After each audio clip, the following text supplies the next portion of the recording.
సడన్గా కొంతమంది పిల్లలు గట్టి గట్టిగా కేకులు వేయడం, అరవడం, కొంత వింతగా బిహేవ్ చేస్తూ ఉంటారు. ఇదేంటి అని అడిగినప్పుడు చాలా సందర్భాల్లో కొంతమంది పేరెంట్స్ ఆటిజం మెల్ట్ డౌన్ ఉందండి మా పిల్లలకి అని ఇలా చెప్తూ ఉంటుంటారు. అసలు ఆటిజం మెల్ట్ డౌన్ అంటే ఏంటి? దీన్ని ఎలా మనం ఫస్ట్ ఐడెంటిఫై చేయొచ్చు? మనతో పాటు చైల్డ్ సైకాలజిస్ట్ ప్రసన్న గారు ఉన్నారు, ఆవిడని అడిగి తెలుసుకుందాం. నమస్తే ప్రసన్న గారు. నమస్తే అండి. ఆటిజం మెల్ట్ డౌన్, ఇందులో చాలామంది పిల్లలు ఏంటంటే గట్టి గట్టిగా కేకలు వేస్తూ ఉంటారు, అరుస్తూ ఉంటుంటారు, కొంత ఒక రకమైన బిహేవియర్ కనిపిస్తూ ఉంటుంటుంది. దీన్ని ఫస్ట్ ఏ విధంగా పేరెంట్స్ గుర్తించాలి అంటారు? ఈ బిహేవియర్ ఉన్నప్పుడు పిల్లలు ఏ విధంగా ఇంటి వాతావరణాన్ని కానివ్వండి, ఇంటి యొక్క పరిసరాలని కానివ్వండి బిహేవ్ చేసే విధానం ఉంటుంది అంటారు? ఆటిస్టిక్ మెల్ట్ డౌన్, దీన్నే sensory meltdown or autonomic storm అని కూడా చెప్తూ ఉంటాం. అంటే ఒక పిల్లాడి బ్రెయిన్ మీద భరించలేనంత భారం పడినప్పుడు తనకి తెలియకుండానే జరిగే ఒక యాక్షన్ ఇది. చాలామంది పేరెంట్స్ పొరబడుతూ ఉంటారు, ఏమని వీడు ట్యాంట్రమ్స్ చూపిస్తున్నాడు, అడిగింది కొనివ్వలేదని మారం చేస్తున్నాడు అని ట్యాంట్రమ్స్ అనుకొని పొరబడుతూ ఉంటారు. కానీ అది నిజం కాదు.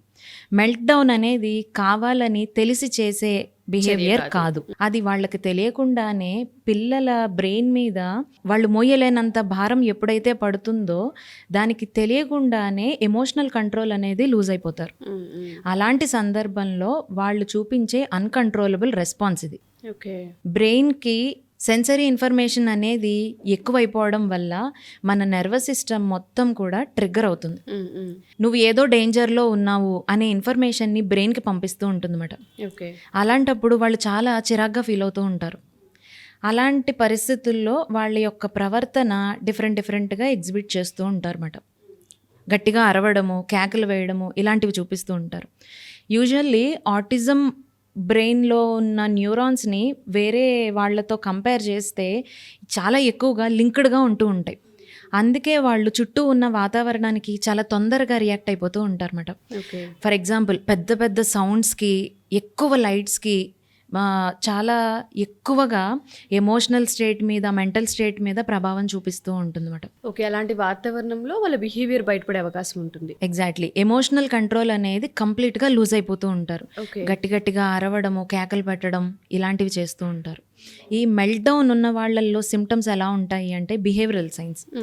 వన్స్ వాళ్ళ ఎమోషనల్ కంట్రోల్ అనేది కోల్పోతున్నారు అనేటప్పుడు గట్టిగా అరుస్తూ ఉంటారు, మాట్లాడడం మానేస్తారు, ఏడవటము, కింద పడి దొల్లటము, ఇంకా కింద షార్పెన్ థింగ్స్ ఏమైనా ఉన్నాయా అనే కాన్షియస్నెస్ వాళ్ళకు పనిచేయదు. ఇంకా స్టెప్స్ ఉన్నాయా, పడిపోతామా అనేది వాళ్ళకి ఏమీ తెలియదు. ఇంకా అంటే అక్కడంతా కూడా వాళ్ళకి తెలియకుండానే జరుగుతోంది.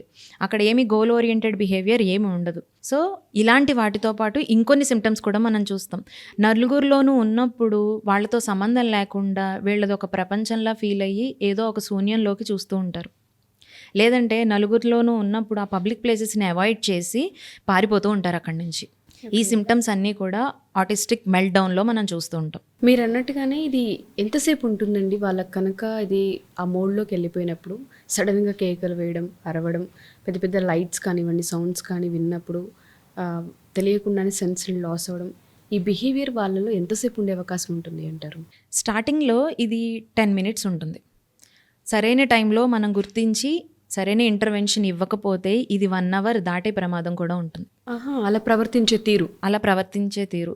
ఇప్పుడు మనం ఆ మెల్ట్ డౌన్కి కారణమయ్యే రీజన్ని దూరం చేసిన తర్వాత కూడా ఆ పిల్లాడు మళ్ళీ నార్మల్ స్టేట్కి రావడానికి 20 to 30 minutes పడుతుంది. ఫర్ ఎగ్జాంపుల్, ఒక హెవీ ట్రాఫిక్లో ఉన్నాం మనం. అప్పుడు పెద్ద హెవీ వెహికల్స్వి పెద్ద నాయిస్ వింటూ ఉంటారు, హార్న్స్ వింటూ ఉంటారు. అలాంటప్పుడు ఈ ఆటిస్టిక్ మెల్ట్ డౌన్ సిచ్యువేషన్లో పిల్లలు ట్రిగ్గర్ అయ్యి వాళ్ళు గట్టిగా చెవులు మూసుకోవడము, గట్టిగా కేకలేయడం, అరవడం లాంటివి చేస్తూ ఉంటారు. ఆ వాతావరణం నుంచి మనం పక్కకి తీసుకొచ్చినా కూడా వాళ్ళు నార్మల్ స్టేజ్కి రావడానికి 20 to 30 minutes ఈజీగా పడుతుంది. ఇది నిజంగా పేరెంట్స్కి చాలా పెద్ద ఛాలెంజ్ అండి. ఎందుకంటే 10 మందిలోనూ ఉన్నప్పుడు ఇలాంటిది జరుగుతోంది అన్నప్పుడు వాళ్ళు మెంటల్లీ, ఫిజికల్లీ కూడా చాలా ఛాలెంజెస్ ఫేస్ చేస్తూ ఉంటారు. సో పేరెంట్స్కి అవేర్నెస్ అనేది చాలా అవసరం.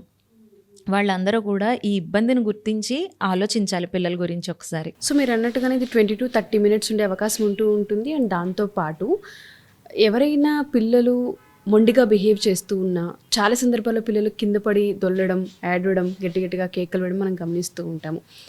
దీన్ని కూడా ఆటిజం మెల్ట్డౌన్ కింద చూడాలి అంటారా, లేదంటే ఇది టాంట్రమ్ అంటారా? టాంట్రమ్స్కి ఆటిస్టిక్ మెల్ట్ డౌన్కి డిఫరెన్స్ ఉంటుంది. పేరెంట్స్ అందరూ ఈ విషయం దగ్గరే కన్ఫ్యూజ్ అవుతూ ఉంటారు. ఫర్ ఎగ్జాంపుల్ ట్యాంట్రమ్ని తీసుకుందాం. ట్యాంట్రమ్ అనేది కంప్లీట్గా గోల్ ఓరియంటెడ్ బిహేవియర్. అక్కడ పిల్లలకి తెలుసు నేను ఇంత మారం చేస్తే నేను కావాల్సింది ఇస్తారు, ఓకే, ఇది నేను కంటిన్యూ చేస్తే వాంటెడ్గా చేసే బిహేవియర్. వాంటెడ్గా చేసే బిహేవియర్. ఇక్కడ నేను ఇలా బిహేవ్ చేస్తేనే నాకు కావాల్సింది దొరుకుతుంది అని చెప్పేసి వాళ్ళకి తెలుసు. ఇది మ్యాక్సిమం 15 minutes ఉంటుంది ఓకే, టాంట్రమ్ అనేది. యూజువల్లీ ఈ టాడ్లర్స్ ఎవరైతే ఉంటారో పిల్లలు 5 years బిలో పిల్లలు, వీళ్ళందరూ ఉన్న ఇంట్లో మాత్రం ఖచ్చితంగా రోజుకు ఒక్కసారైనా ఇలాంటి సందర్భాన్ని మనం చూస్తూ ఉంటాం. ఎస్. కానీ ఇది రోజుకి 15 నుంచి 20 నిమిషాలు 30 నిమిషాలు పెరుగుతోంది, అలాగే రోజుకి 2-3 సార్లు వస్తుంది అన్నప్పుడు పేరెంట్స్ ఏదో సైకలాజికల్ ఇష్యూ ఉంది అని చెక్ చేసుకోవాలి ఫస్ట్. ఓకే. అండ్ మెల్ట్ డౌన్లో ఇక్కడ ఏమీ కూడా గోల్ ఓరియంటెడ్ బిహేవియర్ ఉండదు. స్ట్రెస్కి గురైనప్పుడు వాళ్ళ ఎమోషన్స్ని బయటకు ఎగ్జిబిట్ చెయ్యలేదు అన్నప్పుడు కంప్లీట్గా ఫిజికల్గా వాళ్ళ మీద వాళ్ళకి కంట్రోల్ అనేది పోతుంది. అప్పుడు ఇలాంటి బిహేవియర్ని చూపిస్తారు. ఇది టాంట్రమ్ కాదు, ఇది ఆటిస్టిక్ మెల్ట్ డౌన్. అండ్ ఇది ఎక్కువ ఎవరిలో చూస్తాము అంటే ఆటిజం ఉన్న వాళ్ళు ఎవరిలోనైనా, ఏ వయసులో ఉన్న వాళ్ళలోనైనా ఇది మనం చూస్తూ ఉంటాం. అలా కాకుండా ఈ ఆటిస్టిక్ చిల్డ్రన్ ఎవరైతే ఉంటారో సెన్సరీ మెల్ట్ డౌన్ అని ఎందుకు అంటున్నాము అంటే ఎక్కువ సౌండ్స్ ఉన్నప్పుడు, ఎక్కువ లైట్స్ ఉన్నప్పుడు చాలా తొందరగా ట్రిగ్గర్ అయిపోతూ ఉంటారు. గజిబిజి గందరగోళంగా ఉన్నప్పుడు, మనుషులు ఎక్కువ ఉన్నప్పుడు కూడా ఈ ఇరిటేటింగ్, ఈ సెన్స్ లాస్ అవ్వడం, లేదంటే అక్కడ నుంచి పారిపోవాలనిపించడం, ఈ లక్షణాలన్నీ కనిపిస్తాయి అంటారా మేడం? కనిపిస్తాయి. దాంతోపాటు ఎక్కువ వేడిగా ఉన్న ప్రదేశాల్లోనూ ఇంకా సఫకేటింగ్గా ఫీల్ అవుతున్నప్పుడు కూడా వాళ్ళ ఎమోషన్ని ఎక్స్ప్రెస్ చేయలేక పిల్లలు గట్టిగట్టిగా ఏడవటము, లోపల పళ్ళు బిగబెట్టేసుకొని ఈ దవడ లోపల కొరుక్కోవడము, బ్లడ్ వచ్చే విధంగా బ్రీతింగ్ ప్యాటర్న్లో చేంజ్ చేసేసుకోవడము, ఇలాంటివన్నీ కూడా మెల్ట్ డౌన్ యొక్క సిమ్టమ్స్. సో వాళ్ళని వాళ్ళే హర్ట్ చేసుకుంటారు, వాళ్ళని వాళ్ళే సెల్ఫ్గా హార్మ్ చేసుకుంటూ ఉంటారు. అంటే వాళ్ళకి తెలియకుండానే జరుగుతుంది ఇదంతా. అంటే కంప్లీట్గా ఎమోషనల్ కంట్రోల్ అనేది లూజ్ అయిపోవడం వల్ల జరుగుతుంది. ఓకే. సో టాంట్రమ్ వేరు, ఆటిజం మెల్ట్ డౌన్ అనేది వేరు. ఇక్కడ సెన్స్ లాస్ అవుతూ ఉంటారు, అక్కడ వాంటెడ్గా చేస్తూ ఉంటారు. సో ఇది 5 years బిలో ఉన్న పిల్లల్లో అబ్జర్వ్ చేయాలి అంటే డేలో కనుక 2-3 times ఇలా బిహేవ్ చేస్తున్నారు, ఒక 10 to 15 minutes దాటి ఉంటుంది అని అంటే కొంత బిహేవియర్లో అండ్ దాంతోపాటు ఎక్కడో సైకలాజికల్గా కూడా ఇష్యూ ఉందనేది పేరెంట్స్ అబ్జర్వ్ చేయొచ్చు అంటారు. ఓకే. ఇది ఏ ఏజ్ నుంచి మనం గమనించవచ్చు అంటారు మేడం? అంటే పర్టికులర్ ఒక ఏజ్ అనేది ఉంటుంది అంటారా? 2 years దగ్గర నుంచి మనం టాంట్రమ్స్ అనేవి చూస్తూ ఉంటాం యూజువల్గా. అవును, వాళ్ళు అడుగుతూ ఉంటారు, మారం చేస్తూ ఉంటారు, పేచి పెడుతూ ఉంటారు, ఎక్స్ప్రెస్ చేయలేక. సమ్ టైమ్స్ ఆకలి వేసినా, నిద్ర వచ్చినా కూడా ఏడుస్తూ ఉంటారు. ఇదంతా సాధారణంగా జరుగుతుంది.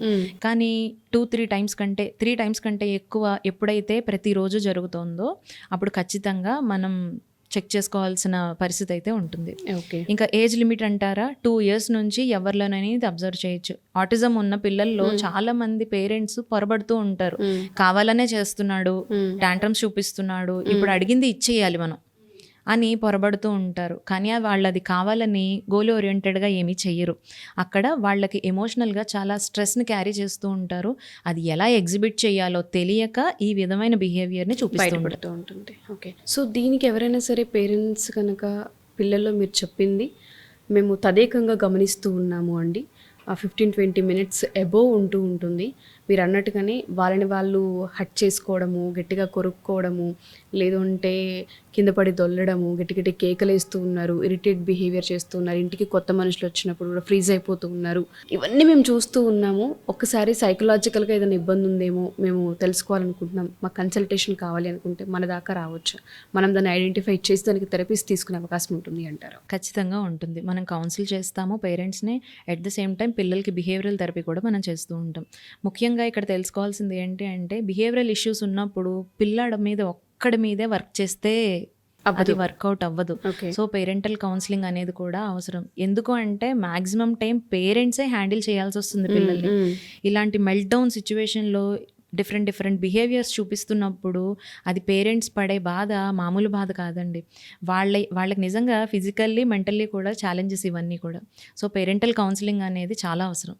ఈ వీడియో ఎవరైతే చూస్తూ ఉంటుంటారో మీ పిల్లల్లో ఆటిజం మెల్ట్ డౌన్ లాంటి లక్షణాలు ఉన్నాయి, ఇది మేము అబ్జర్వ్ చేస్తున్నామని కనుక మీరు అనుకుంటే, సో చిన్న వయసు నుంచే కనుక దాన్ని మనం ఐడెంటిఫై చేసి సైకలాజికల్గా ఏదైనా ఆ ఇష్యూని సరిచేసే అవకాశం ఉంటుంది అని మీరు తెలుసుకోగలిగితే డెఫినెట్గా మేడంని అప్రోచ్ అవ్వచ్చు, ప్రసన్న గారి దగ్గరికి రావచ్చు. మీరు కొంత బిహేవియర్కి సంబంధించిన థెరపీస్ ఉంటూ ఉంటాయి, వాళ్ళని ఏ విధంగా మనం మన వైపు టర్న్ చేసుకోవాలి, ఆ బిహేవియర్ నుంచి ఏ విధంగా ఓవర్కమ్ చేయాలన్న దానిపైన డెఫినెట్గా కౌన్సిలింగ్ ఉంటూ ఉంటుంది.